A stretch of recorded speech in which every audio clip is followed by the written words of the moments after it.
Welcome back, all of our friends, to the Peterson Institute for International Economics. I'm Adam Posen. Fred Bergston is unfortunately a little under the weather, so I get the honor of introducing our speaker today, and I'll do that in a second. Just to say, we welcome people. These reserved seats were for certain people of the Carolyn Atkinson and below distinction, but we welcome people to move further up. We're trying to make this, we were balancing making this one of our huge events and trying to make it a more active discussion event, and that's why we've ended up with this size, so we hope all of you will engage and get involved. I know it's a very high quality group. As you're aware, the Institute here, we've been, I'd like to think, the center of thoughtful, non-official discourse on Europe, particularly in the US, but I think more broadly than that. The contributions of so many of our colleagues, Bill Klein on the debt, Jacob Kierkegaard on the day-to-day strategies, Fred Bergston on the optimistic worldview, Angel Ubide on monetary issues, list goes on, Anders Asland on the political response and the success, it seems, in Northern Europe. What we've done today, just for fun, is to bring you in a provocative speaker from the outside. Mark Cliffe is the chief economist of ING, as many of you read. Mark is head of a truly global economics team. I believe you have 16 different locations you've got your team spread.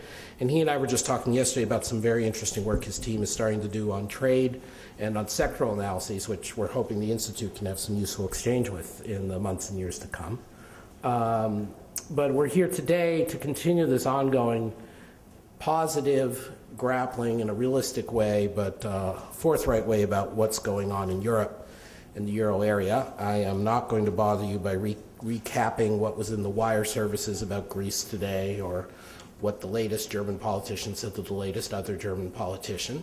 We're hoping we can get beyond that and get to survival over the medium to long term, which, as many of you know, including even me, the refugee from London, we're much more optimistic on that in general than many Americans sort of take for granted.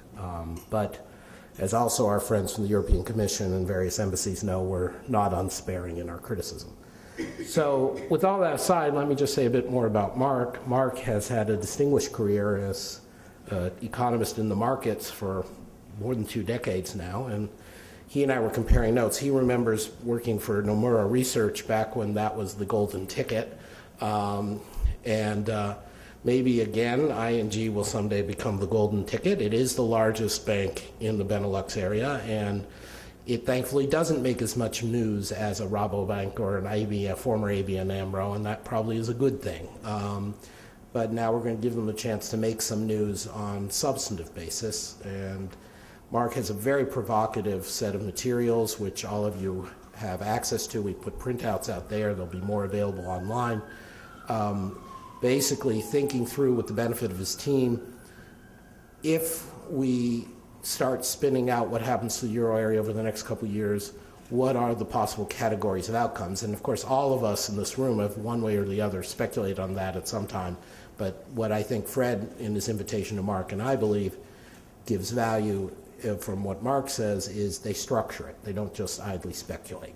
And with that, I will turn it over to Mark, who will speak for roughly 30 minutes, and then we'll open up for discussion. I won't be napping in the comfy chair until the discussion starts. So thank you very much.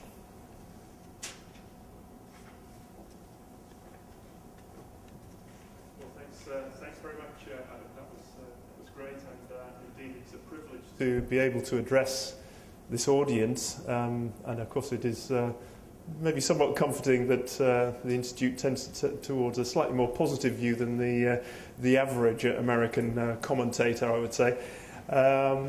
Adam asked me to skip some of the preliminary slides, given that we do indeed have an expert audience here. We're very familiar with some of the fundamental problems that we face in the Eurozone, and things like the divergence of competitiveness. You'll see some of the slides in the fuller presentation pack, but so I'm not going to be going through every single slide, partly in the interest of time, but also I think I'd like to just really focus a bit more on the scenario work that we have been doing And before I sort of launch into the presentation proper, I would like to just give you a little bit of context as to why we approach the topic in the way that we do. Obviously, our principal goal at ING is to serve our customers. We're not actually in the business of dispensing policy advice. We're trying to predict what will or indeed may happen, not what should happen. It's very tempting as a chief economist for a bank to get your name in the newspaper by criticising policymakers and advocating one line or another. That's not what we do. We're trying to give people a better handle on how to evaluate what could happen in the future and hopefully make better decisions as a result. And having said that, of course, this is a somewhat problematic exercise because this isn't just an exercise in macroeconomics. It's clearly an intensely political process, and we find ourselves engaging in political forecasting. You've only got to consider what's happening here in the neighbourhood with the fiscal cliff. This is intrinsically a political process, and obviously the resolution of the euro crisis is also an intensely political process as well.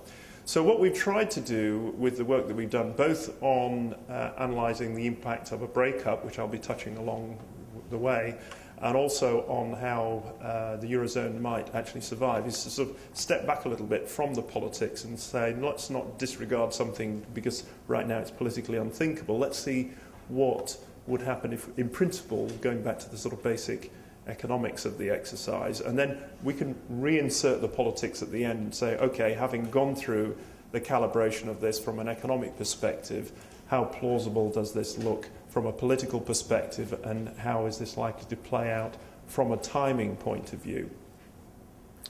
Okay, so just to sort of give you an outline of the presentation, the first section I'm going to be essentially just making the point that, unfortunately, we're on the wrong path in the short term. It does look as if economic activity is weakening, even in the core countries.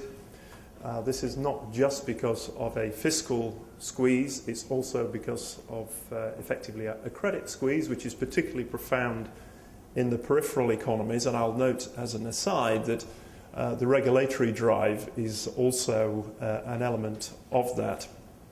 And essentially the widening divergence that we see between the core and the periphery is obviously not just an economic problem, it's a profound political problem. And the second point is essentially to remind ourselves that this is not actually about being a fiscal crisis per se. It didn't begin that way, and it won't end that way actually. It began as a financial crisis, and obviously bank and sovereign solvency are deeply intertwined. And in the process, the ECB is cast in the role as the fire brigade while this is all sorted out. The political challenges of coming up with fiscal solutions obviously still largely lie ahead of us. And that brings us to the meat of the matter, which is what are the roads to survival? Well, the good news is that there are roads to survival, and it isn't just about fiscal discipline, and nor is it just a balance of payments crisis. It's not just about external indebtedness either.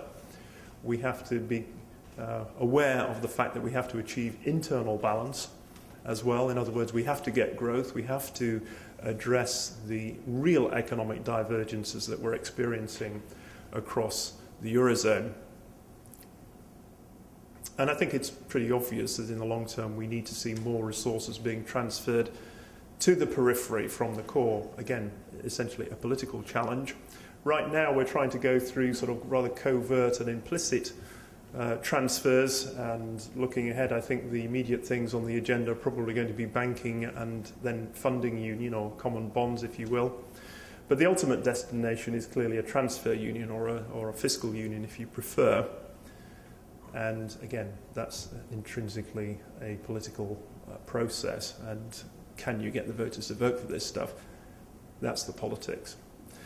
Okay, so, well, familiar picture of divergence in terms of bond yields. I won't labour the point. You've all seen these charts on many occasions, but I think it is a sort of salutary reminder of how much work there is still to do, despite the best efforts of the ECB over the last few months. That's helped to bring the spreads in somewhat, but you know, this is clearly not a sustainable position. This is the only equation identity in the whole presentation. I'm sure you're all very familiar with the basic equation for public sector debt dynamics. This is the main determinants of the debt to GDP ratio.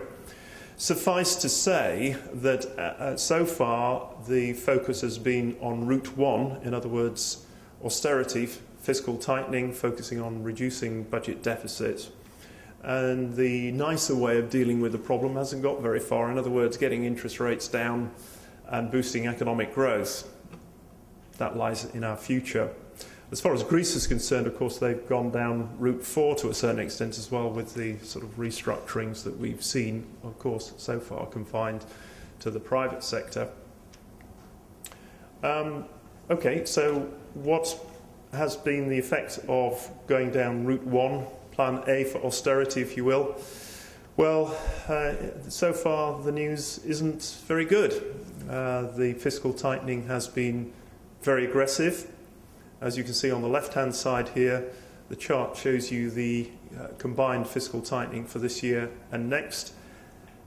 As the governments have announced, some people suspect it may end up being somewhat more aggressive even than this.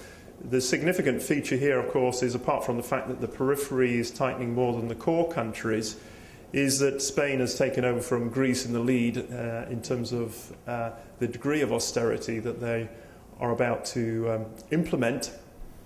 And this is a very tough agenda. And of course, if you were the sort of European finance minister in a truly united Eurozone, you would not be tightening fiscal policy this aggressively. And you probably wouldn't be focusing exclusively on the periphery. The only noticeable exception to the fiscal austerity is actually Germany. You'll note on the right-hand side there. But the likes of France and the Netherlands are also engaged in some fairly hefty fiscal tightening. So Europe is going over its own fiscal cliff right now. And you can see the consequences of that on the right-hand side with the behaviour of domestic demand. Not surprisingly, the domestic demand picture in the periphery is extremely soft as a consequence of that. And this is, of course, being reinforced by the fact that there is no relief on the monetary front, no meaningful relief. That the theory here is that fiscal virtue will be rewarded in the markets. Well, it's pretty hard to make that proposition, and this is actually looking at corporate lending rates rather than government bond yields. And you can see the strong divergence there is between the periphery and the core. And this is obviously compounding the downward pressure on activity in the periphery. Just a brief remark here about the way in which bank regulation is actually compounding these pressures. I think the banks have got the message that they're going to have to reduce leverage and increase their capital ratios.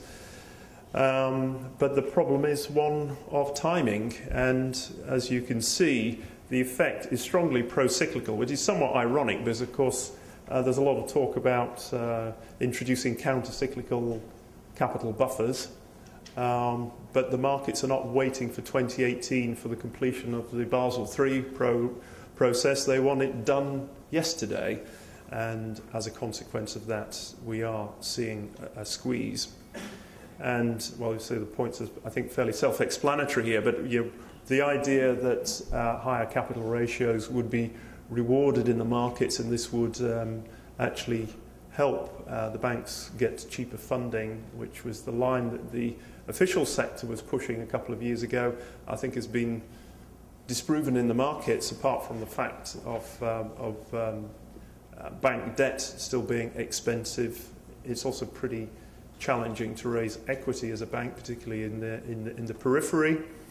Price-to-book ratios below 0.5, it's not exactly conducive to raising more equity capital. Now, to some extent, the capital markets are beginning to fill the gap. There's a little bit of an Americanization of the European financial system going on, but of course regulation also has a hand in this with the more onerous capital requirements on trading. positions, and obviously we saw pretty dramatically the other week the action of UBS in cutting back their own fixed income trading, and they won't be the last, I can assure you of that. So that does leave the ECB in the role of fire brigade. Last summer, of course, we had a panic developing, and some timely intervention with some very strong rhetoric from Mario Draghi helped us out through the summer, and then eventually we had the announcement of the new OMT programme. Unlimited in size, okay, it's focused on the short end of the curve.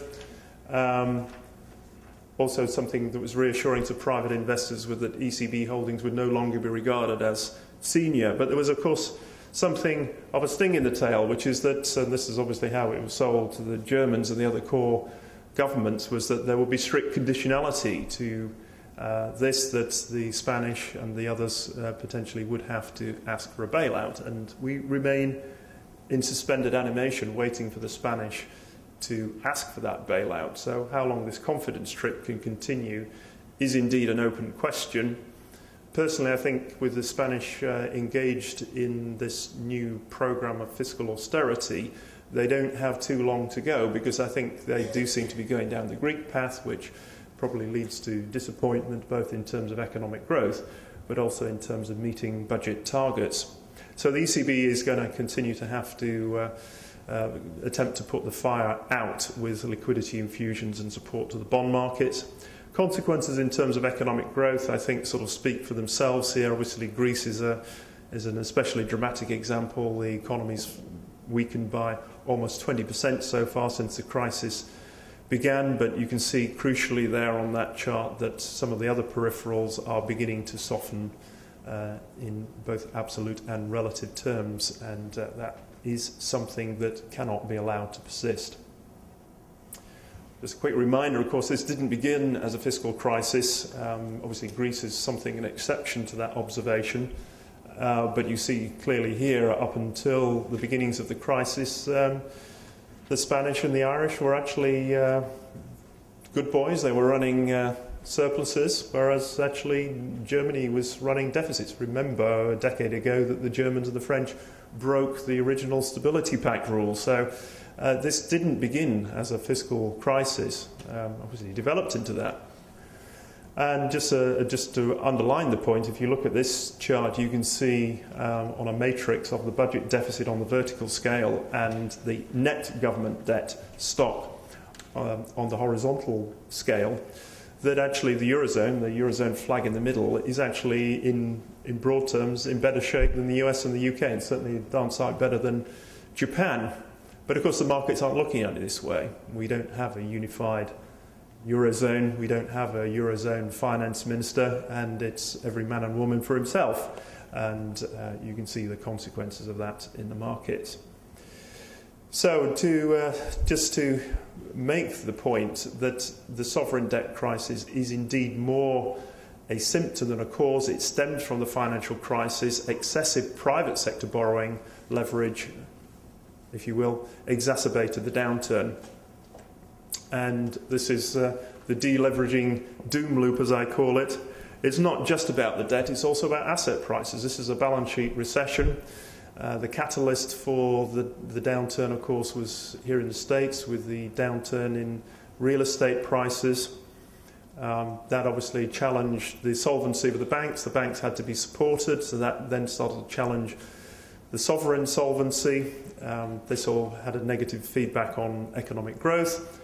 The big fiscal and monetary stimulus, that got growth going for a while, but then of course we had Lehman's blowing up, and before we know where we were, the damage to the sovereign position in Europe started to create another loop in this story, which was of course the downturn in Eurozone sovereign debt markets in the periphery, and so we started to go around this process again. So the banks are obviously still, to a large extent, dependent on support from the ECB or the state in some cases. The weakness in bank lending is obviously having an adverse effect on economic growth, and that obviously has an adverse effect on the fiscal position.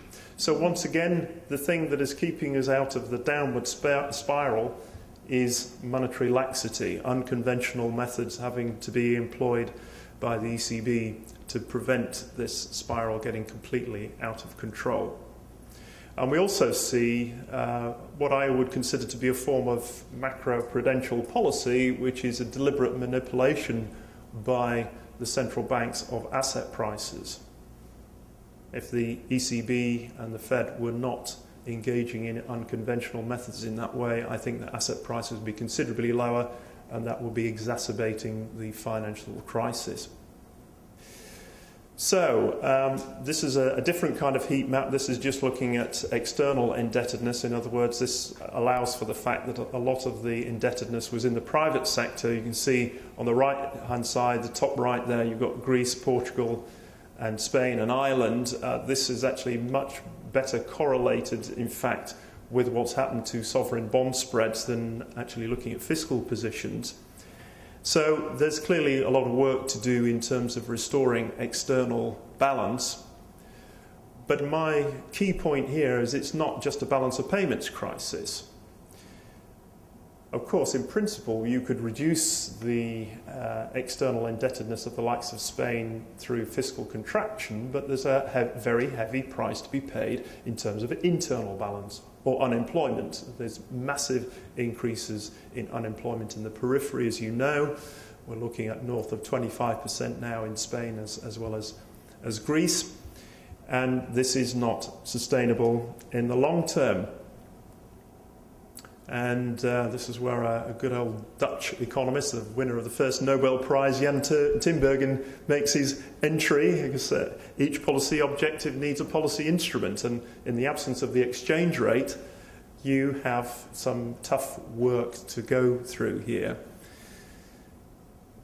So, this brings us on to the reality check. There's a lot of European politicians who've been flirting with the idea that kicking Greece out is a manageable proposition.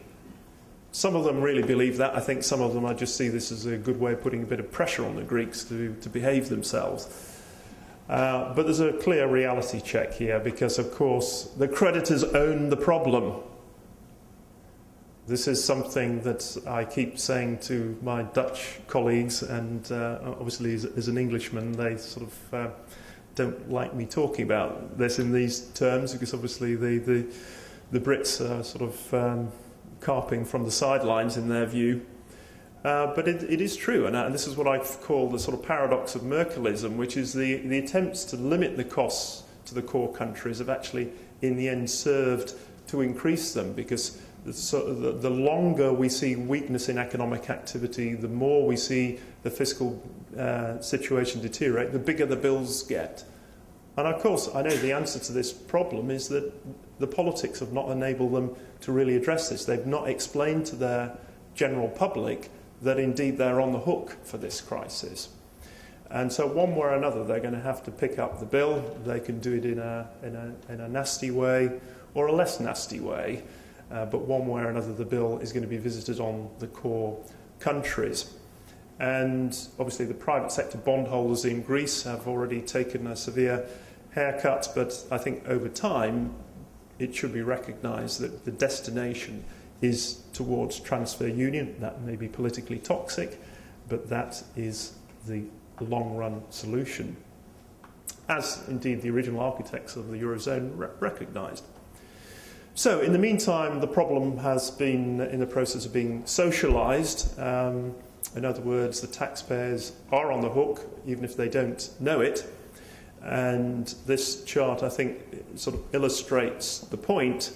You can see the blue line through the middle here. That's the current account deficit of the peripheral nations.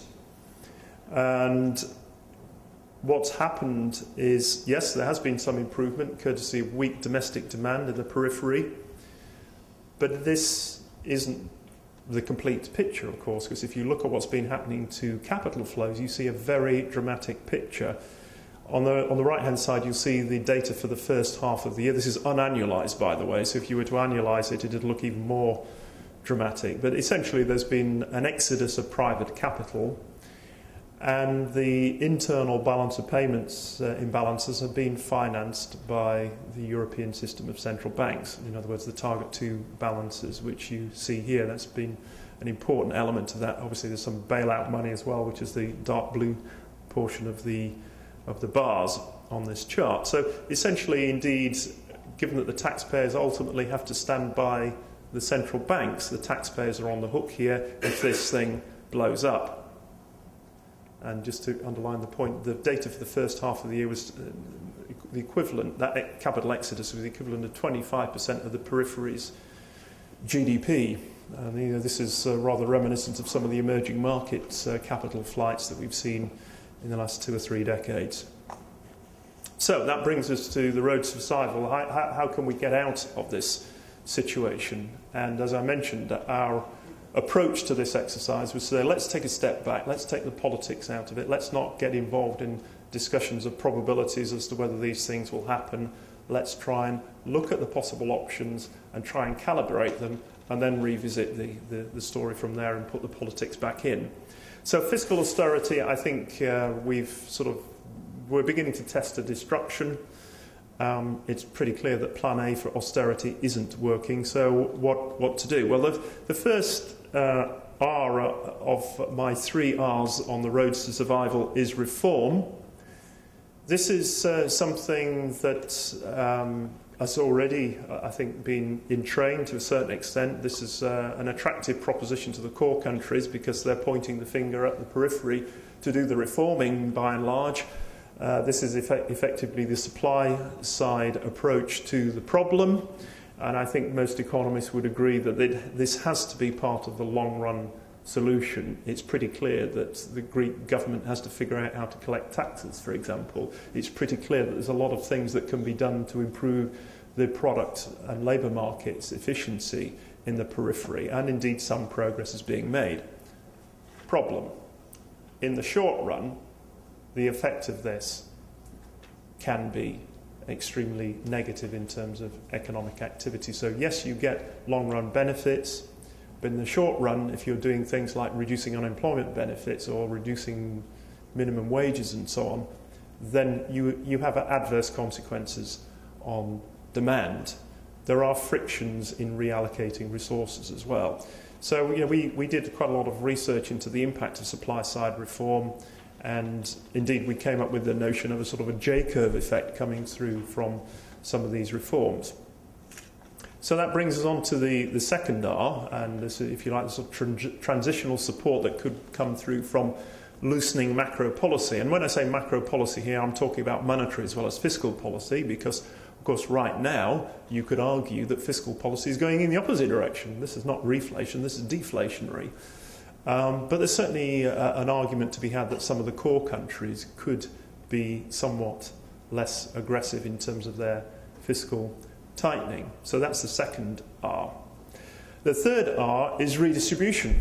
Now, I'm sure we have a lot of students of monetary union in the room here, and I'm sure you're all familiar with the fact that actually successful monetary unions also are transfer unions.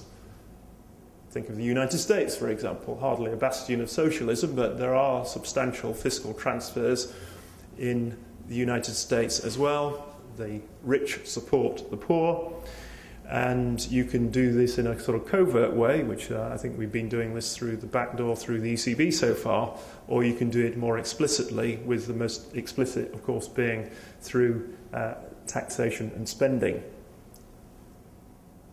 So what we did was to try to sort of calibrate these different routes and put them together in different permutations. And we did a lot of research on this because most macro models really struggle with this kind of thing. They're not very good at handling supply-side changes. They have very rudimentary financial sectors. They're very poor at modelling asset prices.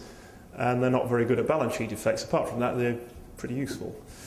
So we had to do a lot of off-model work here, and we examined the literature and tried to get our best efforts in terms of getting a sense of what the impact of various policy combinations would be.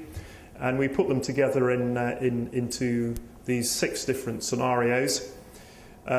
So you can see the scenarios, we chose some sort of funky names for them. Austerity is basically sort of where we are, which is essentially a combination of a number of reforms with some monetary loosening, but actually, obviously on the fiscal side, going in the other direction. The greyed out blobs there are ones which are actually, if you like, in a sense, counterproductive for the immediate prospects for economic activity and obviously fiscal sustainability, in our view. Draghia is a scenario which involves banking union and more aggressive monetary stimulus. As you can see, two big blobs under rate cuts, and you could have ultimately a sort of element of quantitative easing kicking in. OMT, I suppose, is a precursor to full-blooded QE. Bondia brings in funding union, common issuance. Europhilia then starts to bring in fiscal transfers. You see the bottom line on this scheme here. Inflationia, or I prefer to call it autodraghia, which is basically an idea of trying to address the problem purely through monetary stimulus and very aggressive QE, euro depreciation obviously being an element of that scenario as well. That's another more extreme scenario. And then finally Krugmania, which is the sort of fiscal brother of inflationia, which is really looking at a very aggressive fiscal approach. So those, in a nutshell, are the scenarios.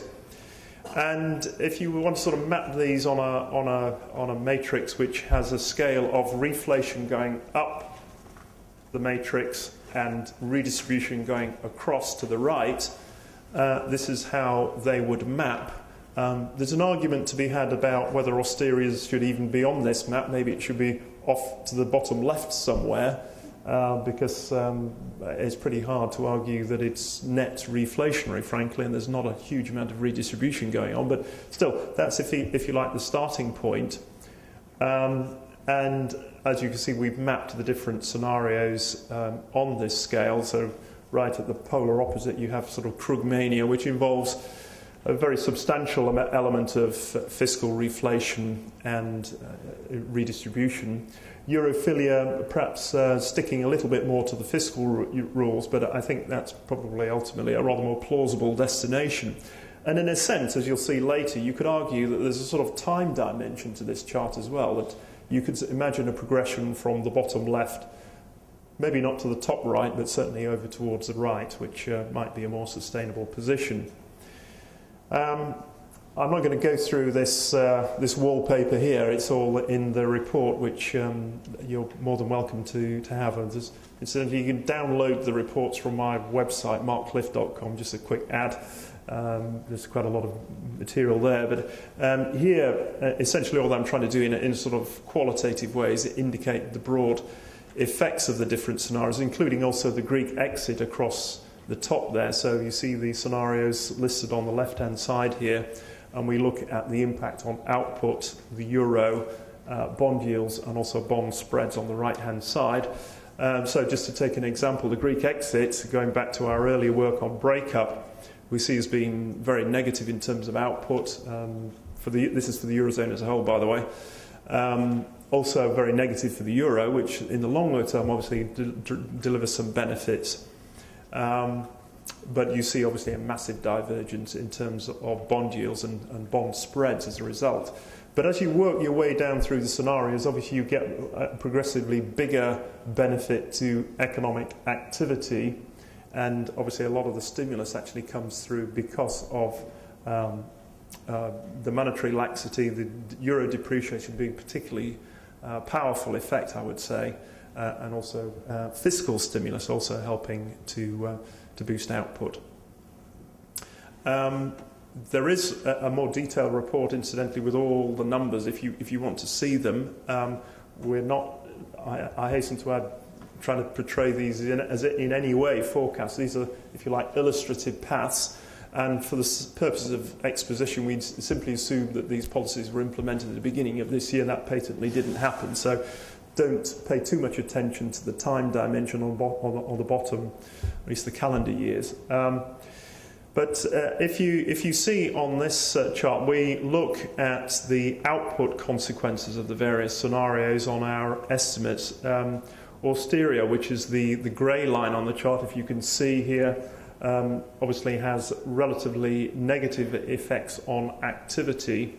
And relative to that, all the other scenarios give you some kind of growth benefit, whether you're looking at the core on the left-hand side or the periphery on the right-hand side there. And the biggest gains, not surprisingly, as I've already indicated, are in Krugmania and Inflationia. Reflation and euro depreciation are obviously, as I say, very stimulative. And obviously, once you start to throw in transfers to the periphery, that also changes the picture. You see the fiscal transfers increasing the benefit on the right-hand side there to the periphery. I would say also we've incorporated the sort of J-curve effects arising from reform, and that eventually does give you some kind of benefit to growth, but certainly the Austeria scenario still fails to make up for lost ground, even in the long term. It just doesn't work according to our estimates. If you look at this in terms of the public debt to GDP ratios, you get quite an interesting contrast. Once again, on the left-hand side, you see the core countries, and on the right-hand side, the periphery. And you can see pretty clearly that, indeed, with Bondia and Draghia, which is basically the combination of banking union and also funding union, you do get the largest falls in the debt to GDP profiles to around 75% or so after the first 5 years. And we get the core countries having ratios falling towards the 60% level. Of course, the fiscal transfers obviously have an adverse consequence for the core, as you would expect. So you see Europhilia, Inflationia and Krugmania at the top end of the chart on the left-hand side for the core, and ratios stay above 80%. While on the other hand, if you look on the right-hand side, obviously the periphery benefits from the transfers, and you see debt to GDP ratios falling below the 100% level. So, okay, looking a little bit more detail at some of the more plausible scenarios, and this is where I'm starting to venture into the politics, if you like. I think it's pretty unlikely we're going to go to Krugmania anytime soon. So banking union obviously is on the agenda in a way that it wasn't a year ago, and that is a very positive piece of news. Of course, they're tackling the relatively easy bit, which is to talk about regulation and supervision, obviously with the ECB in the driving seat, supposedly. The tough bit, of course, is when you end up having to put some money on the table, which is to do with the deposit guarantee schemes, recapitalisation and the resolution funds. Ultimately, despite an effort to get the banks to pick up the bill for this, there has to be a fiscal backstop to that.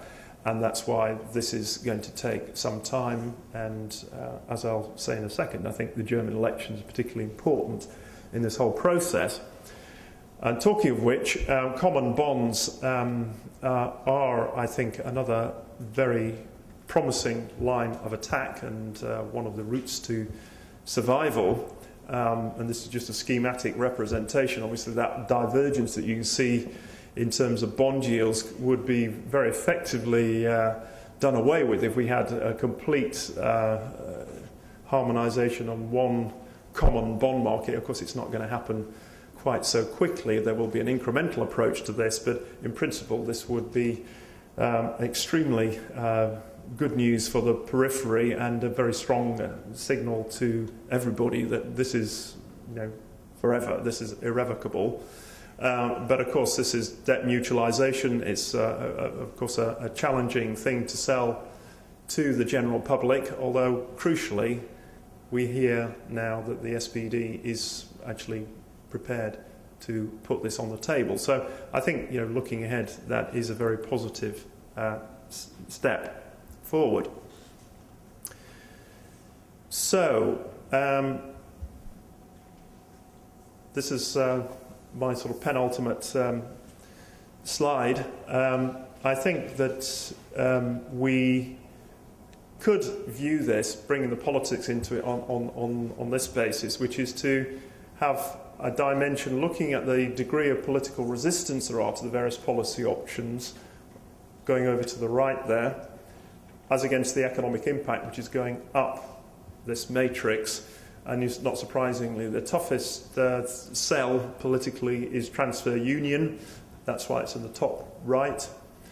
And the question is, how can we get there, and what order will we be getting there? I think that that's our best guess. I'm sure you could play around with this as a fun for all the family to map different policies on this kind of scheme, but this is our version of it.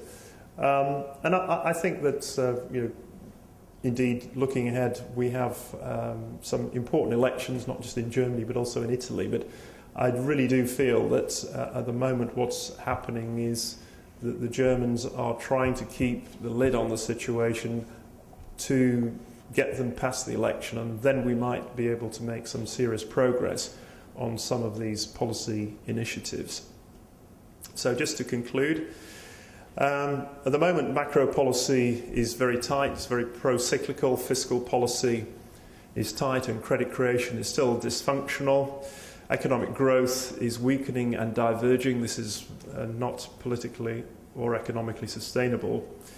And I think essentially we're waiting for the grand bargain to be done, which is solidarity in return for discipline. Discipline has to come first.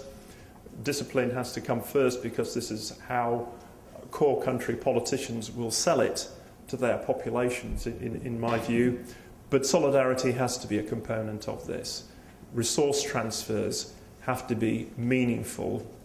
And, okay, we can make some sort of, as it were, baby steps along that way with banking and funding union, but ultimately we have to have meaningful fiscal transfers. So I'll leave it there, and we...